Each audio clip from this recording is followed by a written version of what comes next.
Okay, so my kids haven't been sleeping very well lately. And I get home from work tonight and we're sitting at the dinner table and my wife starts filling me in on her day. And she says, Rye, the kids are just absolutely exhausted. So logic would dictate that they should go to sleep right after their bath. But we don't live in a house of logic.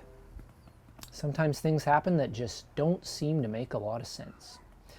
And judging by what I read today on Twitter, that is how the majority of Oilers fans are feeling right now. Now, I'm just going to say this right off the bat because I don't want people to get the wrong impression from this video. The Oilers lost that trade today for Taylor Hall. I don't want people to think that, as my Uncle Neil would say, I'm drinking the Oilers Kool-Aid. So I just want to get that out of the way now. I said back in April that the Oilers were going to trade Hall or Eberle or both of them. You can go back and watch that video and see my reasoning behind that. But I just say that to say that I was not surprised by this trade today at all. I kind of saw it coming. I feel really badly for Taylor Hall. Judging by the comments he made today, he feels personally responsible for the last 6 years of failure in Edmonton. It's not his fault. It is an indictment on the management team that was tasked with developing him properly. And I know he feels personally responsible, and that is just awful because he basically just wasted the first 6 years of his career in Edmonton. Now he's going to New Jersey and he won't see the team come to fruition and make the playoffs. And I feel for him. Now, one thing that I've seen just being debated like crazy today on Twitter is not just that the Oilers lost the trade, but just how lopsided the trade was in terms of value. Now, the thing is, back in, I think it was November or December, when it was rumored that the Oilers would possibly send Nugent Hopkins to Nashville for Seth Jones, I viewed that as an overpay for the Oilers. And then Ryan Johansson was traded for him, and he's a better hockey player than Nugent Hopkins. What that tells me is that we as Oilers fans overvalue some of these players. And if that's not the case, I think it's that other teams in the league do not value them as much as the Oilers.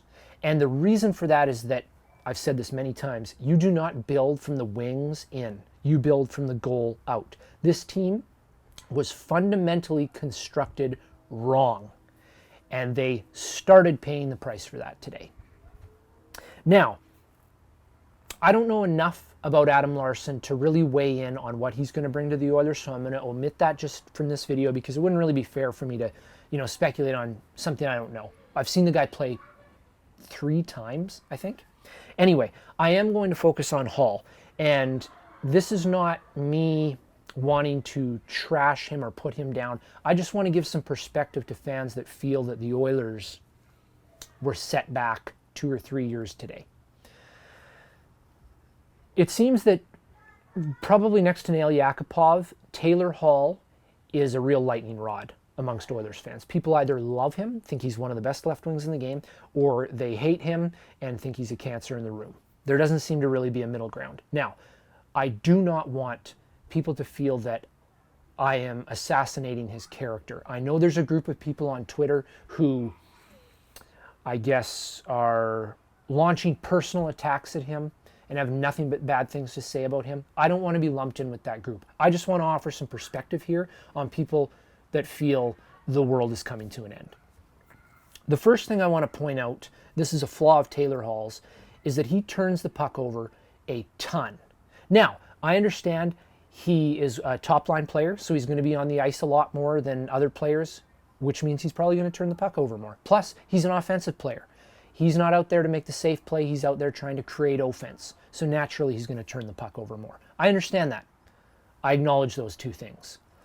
However, the reason that Hall turning the puck over was so detrimental for the Oilers, particularly this past season, is that he turns the puck over in transition. And this is much worse than just turning the puck over in the corner on the cycle or losing a battle for the puck, because your team is moving towards the opponent's goal. You lose the puck, you're still moving away from your goal, and the other team is coming back towards you. You are defensively vulnerable. I know that any coach would take steady defensive zone pressure over an odd man rush any day because you're scrambling to get into defensive position. And I don't see this acknowledged anywhere. I know that some people take it to the extreme and just say, you know, how he's hurting the team and he needs to be gone. But, you know, he is irresponsible with the puck. And I recognize he cleaned that up a little bit in the early going of the season. And I actually think the team was auditioning him for the captaincy. And I saw his game improve by leaps and bounds until McDavid got back. And then things just fell apart. And I'm not just talking about the points. So that's the first point, is he is very irresponsible with the puck. And Peter Chiarelli has said he wants players who are heavy on the puck, who are difficult to knock off the puck, who are difficult to strip the puck away from. The second point I want to make, and this is just belittled, it is scoffed at, it's just dismissed out of turn. His body language. 90% of communication is non-verbal. I have no idea why this is just poo-pooed all the time. Taylor Hall, when things are not going well, and granted, things have not gone well for the majority of his time in Edmonton, when things aren't going well, he tends to pout, slams his stick, throws the water bottle, and the problem with this is he's been a leader on the team for I think 2 or 3 years now. He's been an assistant captain. When you see a guy who's behaving like that when things aren't going well, that sends a terrible message to the rest of the group. So it's not just that, you know, Hall's having a rough go, he's having a lousy game. He's affecting the rest of the team. I know some people say he's a cancer. I mean, we don't know what goes on in the room. It's none of our business either. That's behind closed doors. That's not what I'm talking about. What I'm talking about is when he's actually out on the ice and the way that his body language is affecting the players around him. And again, this is just dismissed out of turn. And these are important things, particularly from a leader, as I said. Now, obviously, he has some tremendous attributes. He is a terrific skater. He's got an excellent shot. His vision is very underrated. He's actually a very good playmaker. But the bottom line for me is that the Oilers need to balance their roster. And they need to do it by whatever means necessary. And I quite honestly feel that this trade that they made today was possibly the best that Chiarelli could do given the circumstances. I know he was trying all weekend at the draft to make a deal, couldn't find anything of equal value. Well, a few more days go by, and I think him and a few others in the management team realized this might be as good as it's going to get. And the reason I feel that way is because the Oilers are going to be in a tough position when McDavid's entry level is over. They have to shed some of this salary, and they have to improve their defense. Other teams don't need to make trades.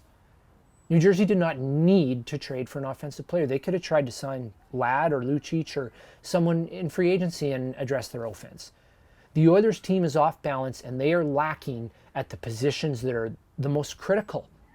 And so I'm sorry, but I know this was painful today. There's probably more of it coming.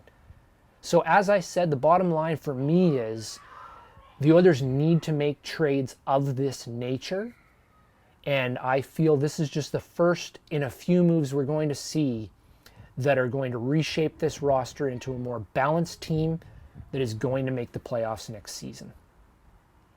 And my kids actually did go to bed right after their bath and have been sleeping ever since. So some things in the world do make sense, I guess. I'll see you on Friday when the Oilers sign Lucic.